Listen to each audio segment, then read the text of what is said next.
Namatay siya habang nagfi-film ng TikTok video na ito. Siya at ang kanyang kaibigan ay kumakanta at sumasayaw sa TikTok video na ito, tas siya ay biglang nalaglag at namatay. Kaya magugulat yung kanyang friend dito. Hindi niya namalayan yung entrance ng metro station. So siguro naglalakad siya dun sa sides. At ang liit lang kasi nung wall, kaya nalaglag siya over it. At ang creepy kasi ang kinakanta nila, yung title ay For the Last Time. At ayun, last time na pala niya. Parang ano no? Parang ominous. Siya ay sinugod sa ospital pero namatay siya sa kanyang injuries.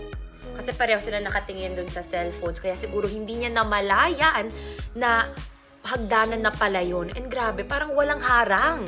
Tingnan mo naman kasi, 'di ba? Parang walang harang. So kung naglalakad ka, at hindi ka masyadong nakafocus, may chance na malaglag ka sa hagdanan. So natapilok yung babae.